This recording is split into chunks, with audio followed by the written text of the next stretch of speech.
여러분 반갑습니다. 오늘 여러분과 더불어서 하나님의 은혜를 나누게 되어서 참 감사합니다.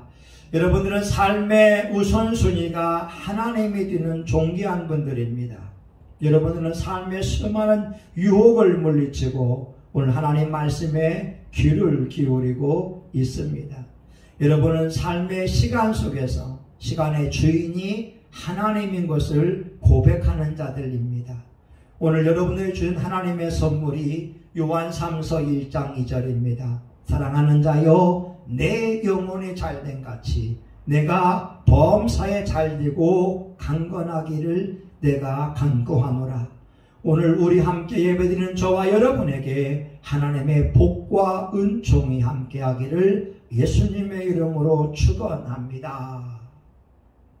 오늘은 스바나 3장 14절에서 20절에 있는 말씀을 가지고 기죽지 맙시다, 이런 제목으로 잠시 은혜를 나누고자 합니다. 우리 주변에는 기가 죽어 있는 사람이 참 많습니다. 대학을 졸업했지만 취직이 되지 않으면 기가 죽어 있습니다. 큰 마음을 가지고 자영업을 시작했지만 사업이 잘 되지 않아서 정리하려고 할 때 우리는 기가 죽을 수 있습니다. 또한 대한민국의 45%는 자기 자신을 하층민이라고 생각을 하고 있습니다. 다른 사람과 비교해 보면서 빈곤감을 느낄 때 우린 기가 죽어 있을 수 있습니다. 하나님의 사람들도 예외는 아닙니다. 예수님을 믿고 있음에도 불구하고 복을 받지 못할 때 우리는 고민을 하게 됩니다. 어떻게 하나님을 믿어야 하는가? 어떻게 살아야 되는가? 그런데 하나님은 오늘 본문에 있는 말씀에서 우리에게 귀한 말씀을 들려주고 있습니다. 16절입니다. 그날에 사람이 예루살렘에게 이르기를 두려워하지 말라. 시온아 내 손을 느려뜨리지 말라. 하나님은 예수님을 믿는 사람들에게 손을 느려뜨리지 말라라고 말씀합니다. 우리가 언제 손을 느려뜨리게 됩니까? 여러분은 언제 손을 느려뜨리게 됩니까? 기운이 없을 때에 손을 느려뜨립니다. 절망적인 상황 속에서 내 힘으로 어찌할 수 없다고 하는 마음을 먹을 때에 어깨가 축 처지게 됩니다. 그런데 하나님은 이와 같이 말씀합니다. 내 손을 느려뜨리지 말아라. 기죽지 말아라. 위축당하지 말아라. 이렇게 말씀하고 있습니다. 오늘 우리의 삶이 힘들고 어렵다면, 여러분의 삶이 무겁다고 한다면 오늘 하나님의 말씀으로 새 힘을 얻기를 예수의 이름으로 축원합니다. 하나님께서 기죽지 말라고 하는 이유가 세 가지입니다. 첫 번째는 15절입니다. 여호와가 너의 형벌을 제하였고 너의 원수를 쫓아내었으며 이스라엘 왕 여호와가 너의 중에 있으니 내가 다시는 화를 당할까 두려워하지 아니할 것이라.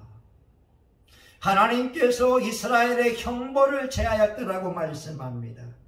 원수를 쫓아내고 다시는 화를 당하지 아니할 것이라고 하는 것입니다. 스바나 선지자가 활동하던 당시는 므낫세라고 하는 아주 악한 왕이 활동을 했었습니다. 므낫세 왕은 예루살렘 성전 내 우상을 위한 제단을 만들어 놓았습니다.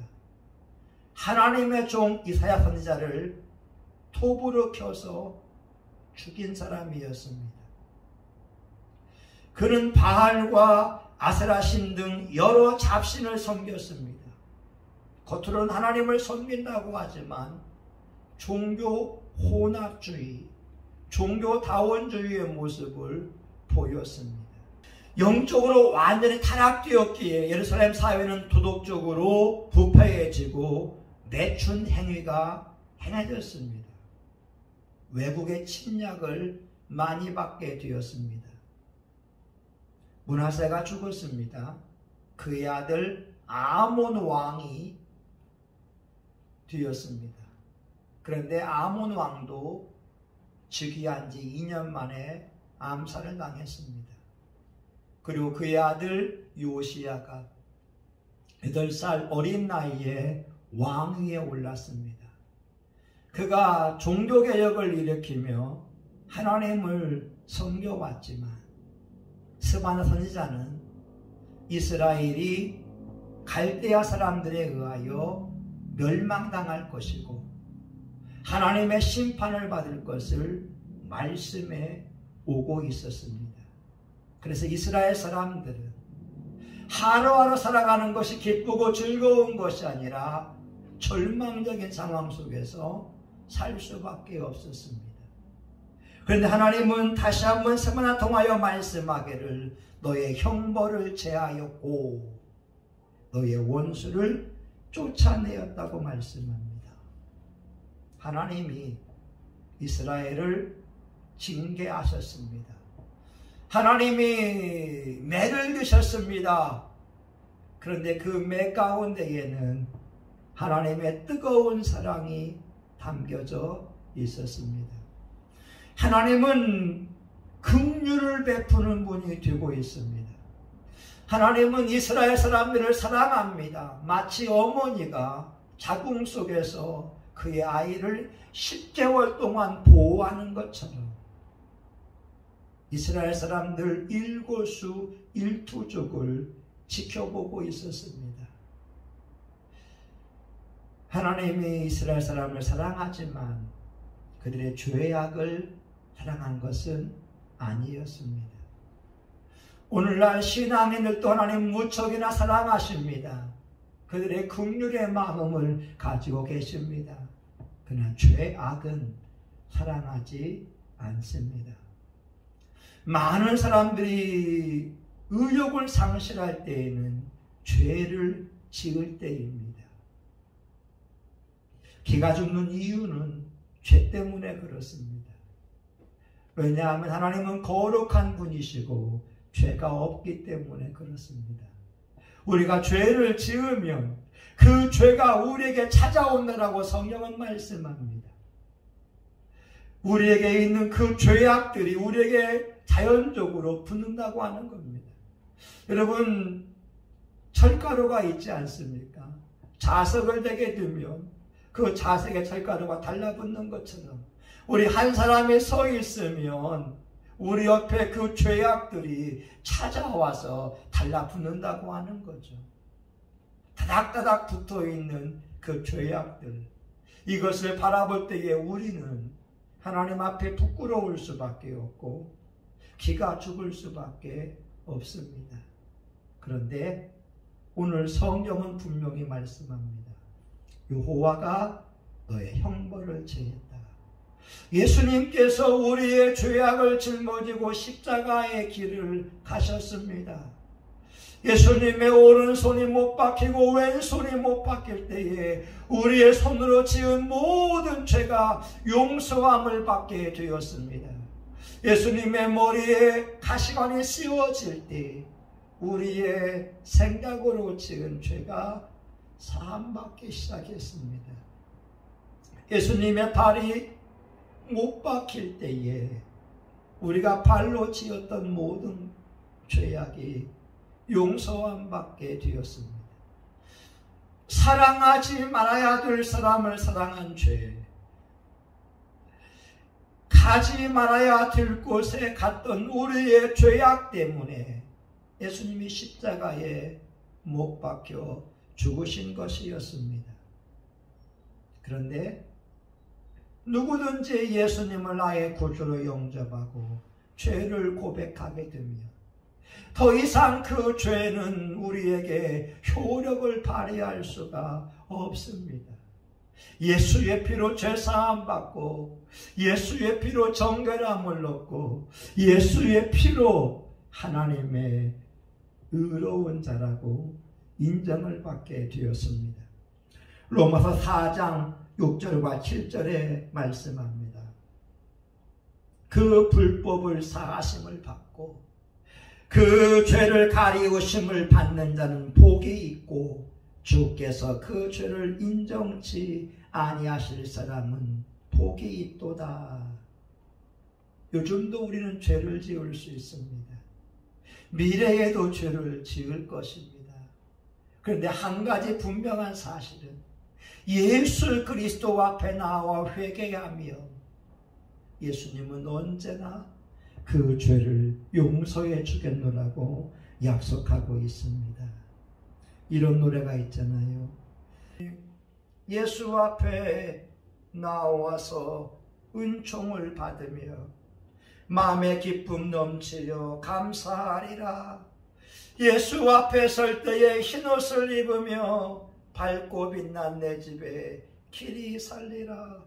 우리 주만 믿으면 모두 구원 얻으며 영생 복락 멸류관 확실히 받겠네. 사랑하는 여러분, 예수님은 우리에게 죄로부터 자유함 얻는 축복을 허락하여 주셨습니다. 예수님 앞에 나오면 됩니다. 예수님 앞에 나와 회개하면 됩니다. 이사야 1장 18절에 있는 말씀입니다.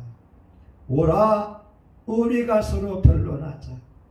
너희 죄가 주홍 같을지라도 누가 같이 희어질 것이요 진홍같이 붉을지라도 양털같이 되리라.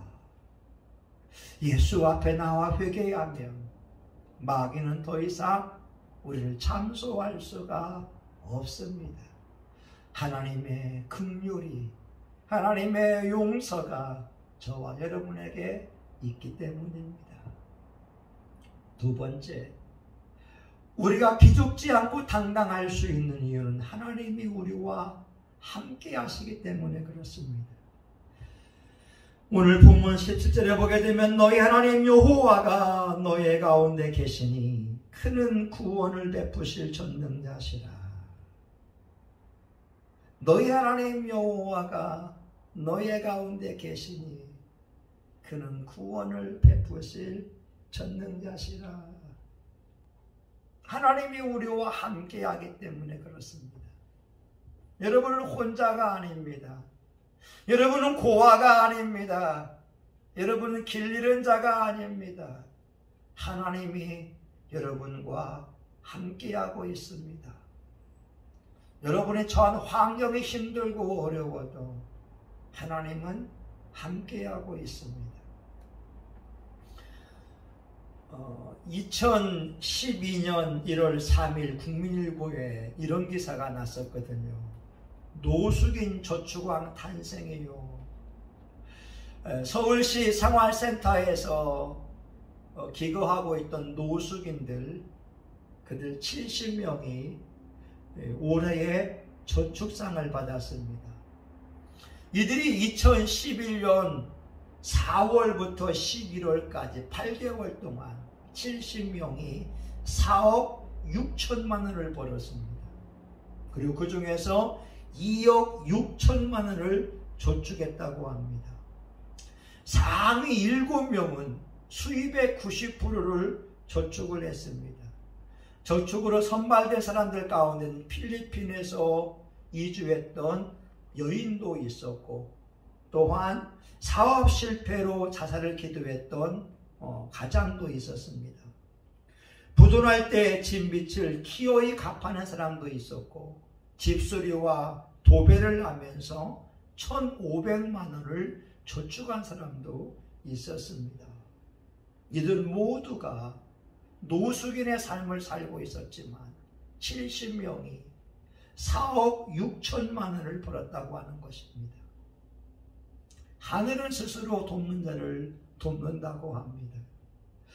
그런데 하나님은 분명히 말씀하고 있습니다. 저와 여러분을 고아처럼, 버리운 자처럼 여기고 있지 않는다고 말입니다. 히브리서 13장 5절입니다. 내가 과연 너희를 버리지 아니하고 과연 너희를 떠나지 아니하리라. 히브리서 13장 6절에 말씀합니다. 그러므로 우리가 담대히 가로되 주는 나를 돕는 자시니 내가 무서워 아니하겠노라. 사람이 내게 어찌하리요 하노라. 많은 사람들이 코로나19 사회를 경험하고 있습니다. 목사님들도 기가 죽어 있습니다. 작은 교회에 아픔이 있잖아요. 돈이 없고 사람이 없고 할 일이 없고. 그런데 작은 교회에 있는 것이 있습니다. 목사님이 계십니다. 한 명 이상의 성도가 계십니다. 하나님이 함께 하십니다. 우리에게 없는 것이 3가지가 있지만 있는 것도 3가지가 있습니다. 그러기에 저와 여러분 하나님의 말씀을 의지한다면 오늘 우리의 삶의 어려움을 극복할 수가 있을 것입니다. 하나님이 함께하면 아무것도 아닙니다. 물질의 문제도 아무것도 아닙니다. 건강의 문제도 아무것도 아닙니다. 자녀의 문제도 아무것도 아닙니다. 삶의 문제도 하나님이 함께하면 아무것도 아닙니다. 1950년대에 중국교회가 문을 닫게 됐습니다. 많은 사람들은 중국에서 기독교인들이 말살될 것을 예측했습니다. 그 당시에 300만 명의 신앙인들이 있었습니다. 어떤 목사님들은 검은 옷을 입고 마을을 다니면서 나는 귀신이다, 나는 귀신이다 외쳐야 됐습니다. 그런데 1982년도 중국이 개방되면서 종교의 자유가 허락되었습니다.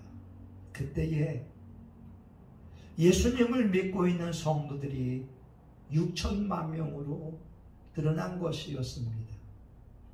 불과 30년 전에는 300만 명밖에 되지 않았던 신앙인들이 박해의 시기에, 핍박을 받는 시기에 약 20배로 성장할 수 있었습니다.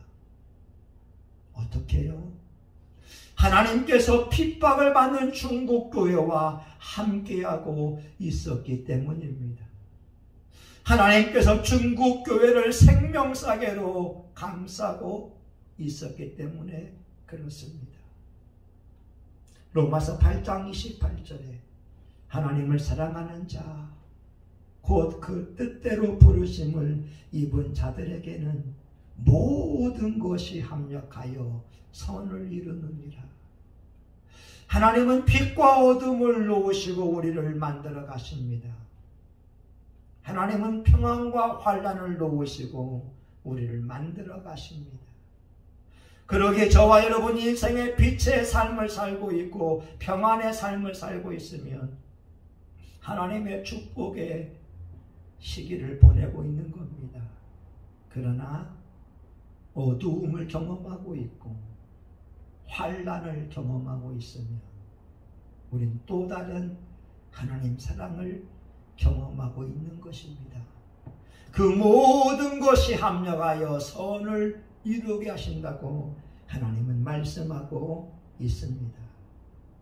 사도 바울은 임마누엘의 신앙이 분명했습니다.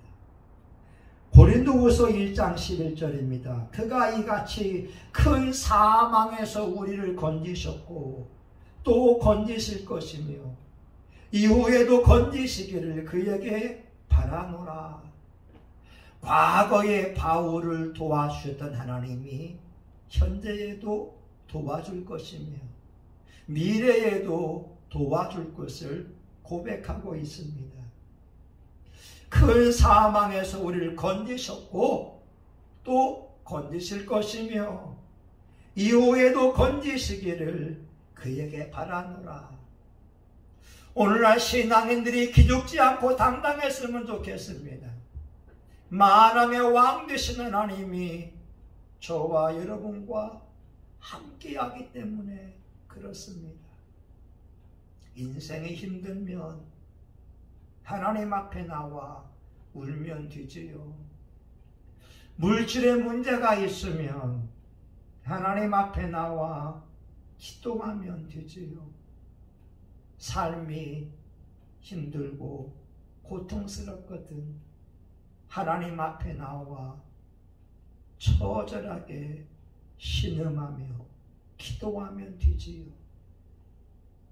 하나님은 깊은 수렁에 빠진 저와 여러분을 버려두지 않습니다. 반드시 일으켜 줄 것을 약속하고 있습니다.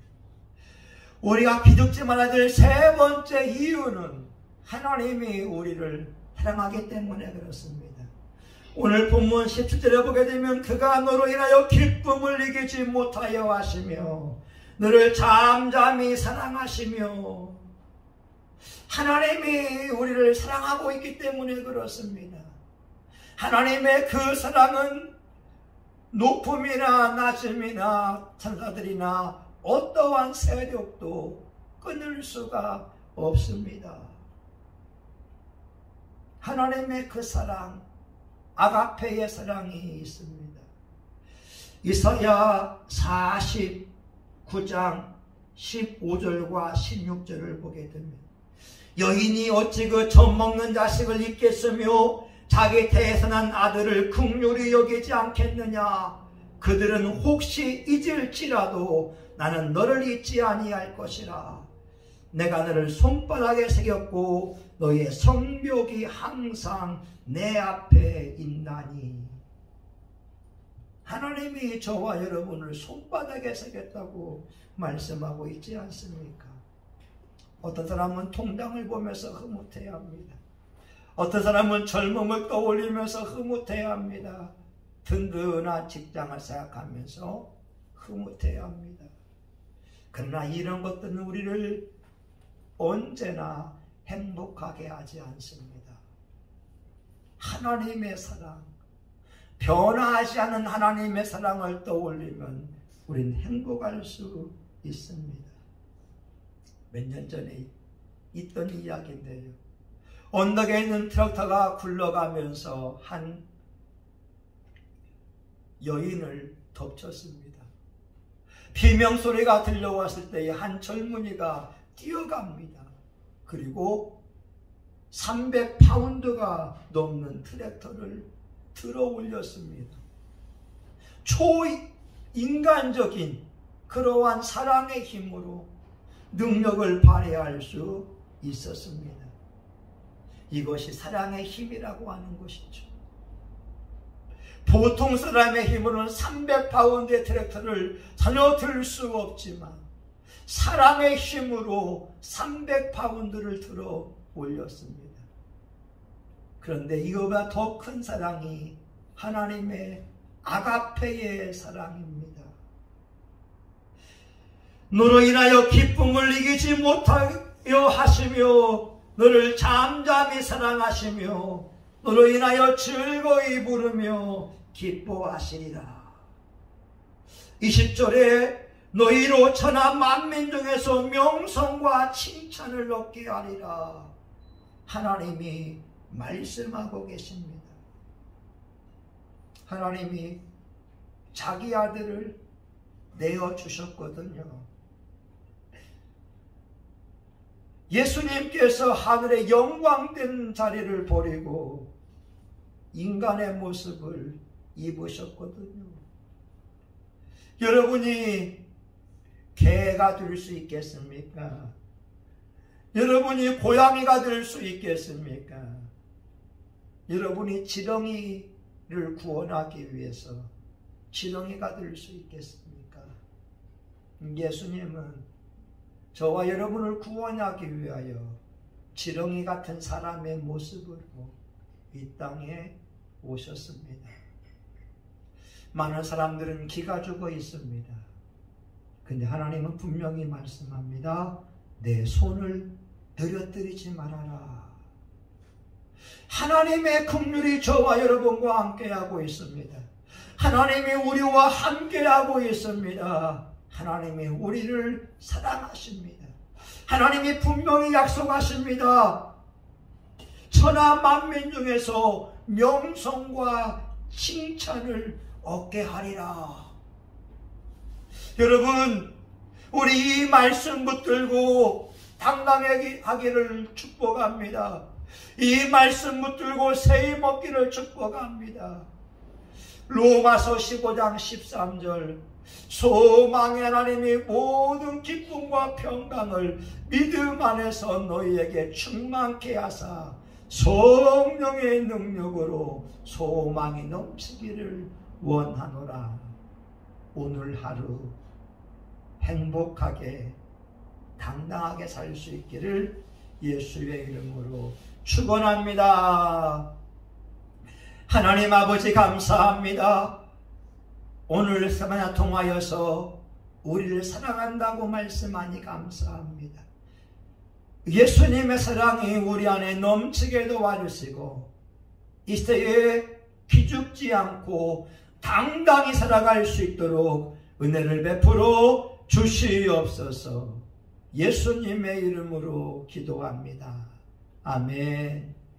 이제는 우리 구주 예수 그리스도의 은혜와 하나님 아버지의 크신 사랑과 성령님의 감동과 마비로 축복하심이 하나님의 말씀 붙들고 칭찬과 명성을 얻기까지 참고 인내하며 당당하기 원하는 사랑하는 교우들 머리 위에, 영상으로 예배드리는 존귀한 분들 머리 위에 이제로부터 영원히 함께하기를 간절히 축원하옵나이다.